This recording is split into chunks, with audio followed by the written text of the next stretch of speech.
شادی کے اگلے دن بہو سو کر اٹھی ہی تھی کہ ساس کی چیختی ہوئی آواز سنائی دی، صبح جلدی اٹھ جایا کرو، ہم لوگ 6 بجے چائے پیتے ہیں۔ تمہاری یہ دیر سے اٹھنے کی عادت یہاں نہیں چلے گی، تمہاری ماں کا گھر نہیں ہے، یہ سسرال ہے تمہارا۔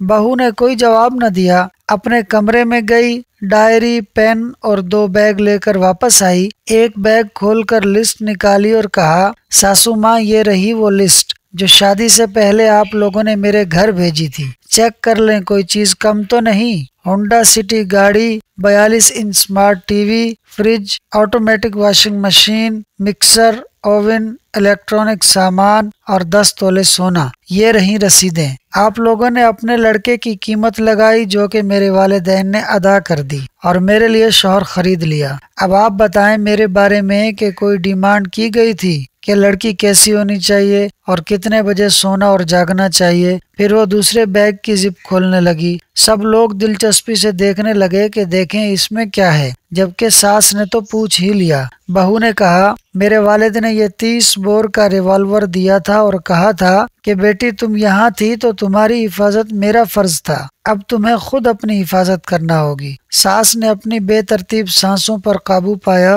اور جلدی سے بولی، بہو تمہاری نیند ابھی کچی ہے، جاؤ جا کر سو جاؤ، چائے کب چاہیے بتا دو، ہم خود بنا کر تمہارے کمرے میں پہنچا دیں گے۔ دوستو یہ ایک فرضی کہانی ہے جو ان لوگوں کو شرم دلانے کے لیے بنائی گئی ہے کہ جو لڑکی والوں سے منہ مانگے جہیز کی ڈیمانڈ کرتے ہیں، ورنہ سسرال کو جنت بنانا بہرحال بہو کا اخلاقی فرض ہے۔ اللہ پاک دونوں فریقین کو عقل سلیم عطا فرمائے، آمین۔